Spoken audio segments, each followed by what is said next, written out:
এই যে উত্তর দক্ষিণ পূর্ব পশ্চিম নেতা আছে নাকি এই সমস্ত স্লোগান কি এই গণ অভ্যুত্থানের স্লোগান? বাংলাদেশের নতুন স্লোগান হবে। গণ অভ্যুত্থান পরবর্তী আমাদেরকে নতুন নতুন জনচাহিদা অনুযায়ী প্রত্যাশা অনুযায়ী স্লোগান দিতে হবে।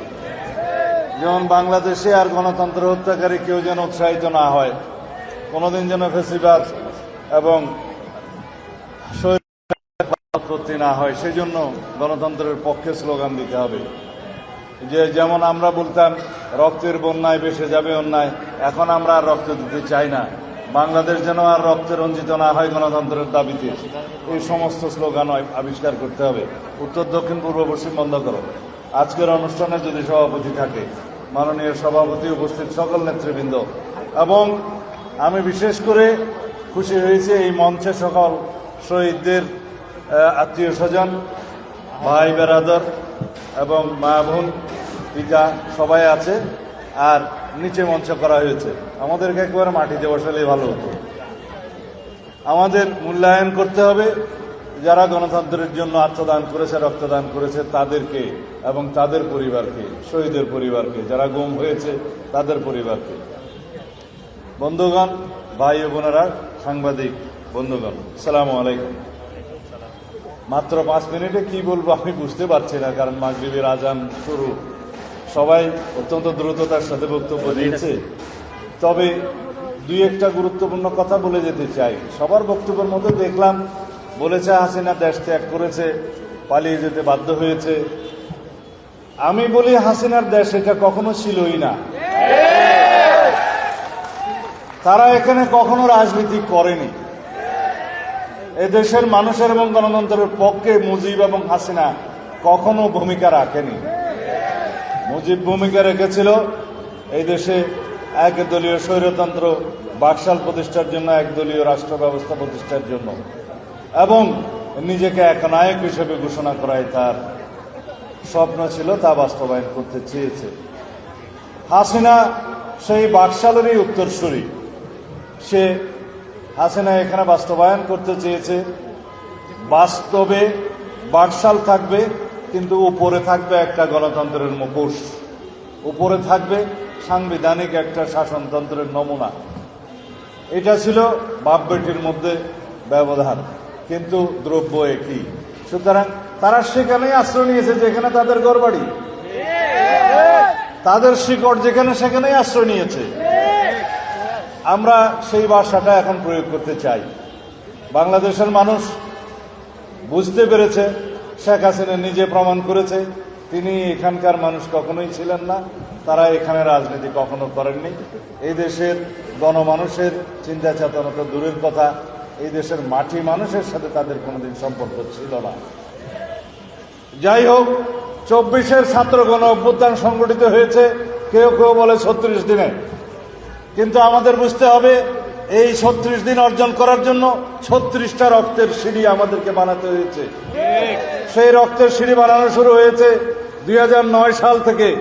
সেই সিঁড়ি বানাতে বানাতে ফ্যাসিবাদ বিরোধী গণতান্ত্রিক আন্দোলন সংগ্রাম করতে করতে বাংলাদেশ জাতীয়তাবাদী দল বিএনপি সহ এই দেশের সমস্ত গণতান্ত্রিক রাজনৈতিক দল এবং শক্তিসমূহ, সামাজিক শক্তিসমূহ এবং রাজনীতির বাইরেও সাংবাদিক বন্ধুগণ সহ বিশ্ববিদ্যালয়ের ছাত্র এবং বিভিন্ন রকমের শ্রমজীবী মেহনতি মানুষরা এই ফ্যাসিবাদ বিরোধী গণতান্ত্রিক আন্দোলন অবদান রেখেছে, রক্ত দিয়েছে, শহীদ হয়েছে।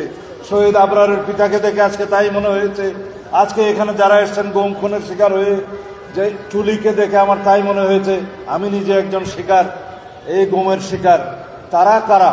তারা এই প্রত্যেকটি এক একটা সিঁড়ি নির্মাণের জন্য অবদান রেখেছে। যারা 2009 সাল থেকে 2024 পর্যন্ত এই ইতিহাসটাকে একত্রিত করবেন, তাতে দেখবেন আপনারা 709 জন গুমের শিকার ব্যক্তিকে দেখবেন।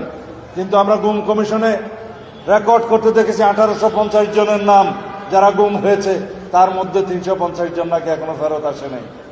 আমরা খতিয়ান দেখেছি 3000-এরও বেশি বিচার বহির্ভূত হত্যাকাণ্ডের শিকার হয়েছে সেই সময়ের মধ্যে।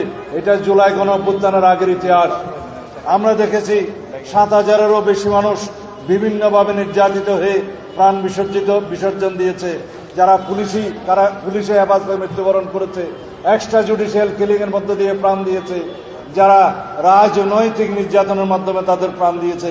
এইভাবে এক একটা সিঁড়ি নির্মাণ করার জন্য 2009 সাল থেকে 2024 সাল পর্যন্ত যাদের রক্ত দিয়ে সিঁড়িটা নির্মাণ হয়েছে, যারা গুম হয়েছে, যারা নির্যাতিত হয়েছে, যারা বিভিন্নভাবে অঙ্গহানি হয়েছে, যারা বাংলাদেশের সকল মানুষকে মুক্ত করার জন্য তাদের নিজেদেরকে সমর্পণ করেছেন, বাংলাদেশের মাটিতে নিজেরা অকাতরে নিজের জীবন বিলিয়ে দিয়েছেন, এই সমস্ত সিঁড়িগুলো বেয়েই 2024-এর 36 দিনের ছাত্র গণ অভ্যুত্থান সংগঠিত হয়েছে। আমি আজকে অনুরোধ করেছি বিভিন্ন জায়গায় কয়েকটি অনুষ্ঠানে, যারা জুলাই ছাত্র গণ অভ্যুত্থানের চেতনা নিয়ে রাজনৈতিক ব্যবসা করতে চায়, আমরা যেন তাদেরকে অনুরোধ করি কখনো যেন সেই রাস্তায় না যায়। কারণ 1971-এর মুক্তিযুদ্ধের চেতনা বিক্রি করতে করতে রাজনৈতিকভাবে আওয়ামী লীগ ধ্বংস হয়ে গিয়েছে, আজকে তারা বিলুপ্ত হয়ে গিয়েছে। এই যে জুলাই ছাত্র গণ অভ্যুত্থানের চেতনা, এই যে মহিমা, সেটা সারা বাংলাদেশের যারা গণতন্ত্রের জন্য সংগ্রাম করেছে, ফ্যাসিবাদ বিরোধী সংগ্রামে আত্মদান করেছে, সকল মানুষের এই চেতনা, সকল মানুষের এই অর্জন। সুতরাং কোনো একটি রাজনৈতিক দল যারা আজকের মতন সৃষ্টি হয়েছে, তারা যদি এককভাবে জুলাই ছাত্র গণ অভ্যুত্থানের চেতনার ধারক বাহক এবং মালিকানা দাবি করে, সেটা বাংলাদেশের জন্য শুভ পরিণতি নিয়ে আসবে না, তাদের জন্য তো নয়। সুতরাং আহ্বান জানাবো, আমরা যেন এই বাংলাদেশ প্রত্যাশা করি, যে এই বাংলাদেশ প্রত্যাশা করেছিল মীর মুগ্ধ, আমরা যেন সেই বাংলাদেশের এই জনমানুষের প্রত্যাশা বাস্তবায়ন করি, যে প্রত্যাশা ছিল ছাত্র গণ অভ্যুত্থানের সকল শহীদের আকাঙ্ক্ষা এবং প্রত্যাশা। সেই শেখ হাসিনার ফাঁসি হয় রায়ে, তাও তার বিচার শেষ হবে না। আমি মামলা করেছি আন্তর্জাতিক অপরাধ ট্রাইব্যুনাল আদালতে, তুলি মামলা করেছে সেই আদালতে, আরো যারা গুমের শিকার হয়েছে তারা মামলা করেছে, অসংখ্য যারা প্রাণ হারিয়েছে জুলাই ছাত্র গণ অভ্যুত্থানে তারা মামলা করেছে। প্রত্যেকটা মামলার রায় যদি প্রমাণিত হয়, সেই রায় হবে ফাঁসির রায়। কতবার ফাঁসি হবে শেখ হাসিনার, শেষ হবে না। মুজিব এবং হাসিনার ইতিহাস বাংলাদেশে গণতন্ত্র হত্যার ইতিহাস, হত্যাযজ্ঞের রাজনীতির নামে অপরাজনীতি প্রণয়নের ইতিহাস, সাংবিধানিকভাবে এই দেশে গণতন্ত্র হত্যার ইতিহাস।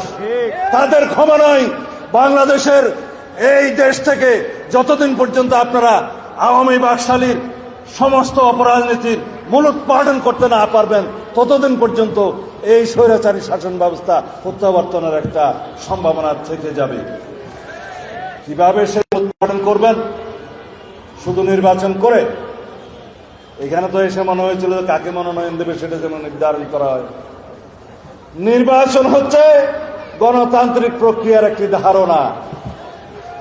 গণতন্ত্র হচ্ছে সকল মানুষকে নিয়ে নির্বাচনের মধ্য দিয়ে জনপ্রতিনিধিদের নিয়ে রাষ্ট্র পরিচালনার একটি ধারণা। কিন্তু স্বৈরশাসন, ফ্যাসিবাদ নির্বাচিত প্রতিনিধিদের মাধ্যমেও প্রতিষ্ঠিত হতে পারে। তাহলে কিসের সংস্কার দরকার? জনগণের, আমাদের মানসিক সংস্কার দরকার। আমরা যেন সেই রাষ্ট্র বিনির্মাণ করতে পারি, যে রাষ্ট্রে সবাই গণতান্ত্রিকভাবে চিন্তা করবে, যে রাষ্ট্রে সবাই ন্যায় বিচার প্রতিষ্ঠার জন্য সমাজের সর্বক্ষেত্রে আইনের শাসন প্রতিষ্ঠার জন্য চিন্তা করে, যে রাষ্ট্রে সবাই জাতীয় সংসদে গিয়ে যেন বাংলাদেশের, সমগ্র দেশের সমস্ত কিছুর সমাধানের আলোচনার কেন্দ্রবিন্দু হিসেবে কাজ করতে পারে সেই চিন্তা করে, নির্বাচিত জনপ্রতিনিধিরা যেন সার্বভৌম জনগণের সত্যিকারের সার্বভৌমত্ব সেখানে প্রতিষ্ঠা করে, সেইভাবে আমরা একটা রাষ্ট্র যেন প্রতিষ্ঠা করি। আমাদের শহীদদের আকাঙ্ক্ষা, মুক্তিযুদ্ধের শহীদদের আকাঙ্ক্ষা, জুলাই গণ অভ্যুত্থানের শহীদদের প্রত্যাশা এবং জন আকাঙ্ক্ষা, সারা বাংলাদেশের মানুষের যে প্রত্যাশা এবং আকাঙ্ক্ষা এখন আসমান সমান হয়ে গেছে, সেই প্রত্যাশাকে আমরা ধারণ করে আগামী দিনে ইনশাআল্লাহ একটি শক্তিশালী গণতান্ত্রিক রাষ্ট্র নির্মাণ করব। আমাদের সামনে নেতৃত্ব দিবেন দেশনেত্রী বেগম খালেদা জিয়া এবং তার সুযোগ্য উত্তরসূরি শহীদ রাষ্ট্রপতি জিয়া রহমানের সুযোগ্য উত্তরসূরি আমাদের নেতা জনাব তারেক রহমান। সেই দিনের প্রত্যাশায় এবং আমরা সবাই যেন এমন একটি রাজনৈতিক সংস্কৃতি প্রতিষ্ঠা করি, চর্চা করি, অব্যাহত রাখি, যে রাজনৈতিক সংস্কৃতির মধ্য দিয়ে, গণতান্ত্রিক সংস্কৃতির মধ্য দিয়ে অপরাজনীতি, ফ্যাসিবাদী রাজনীতি, এবং বিগত দিনের ফেসিবাদী সমস্ত অপসংস্কৃতি বিলুপ্ত হয়ে যায়, আওয়ামী লীগ সমূলে মূল পাটন হয়ে যায় বাংলাদেশের মাটি থেকে। ধন্যবাদ সবাইকে।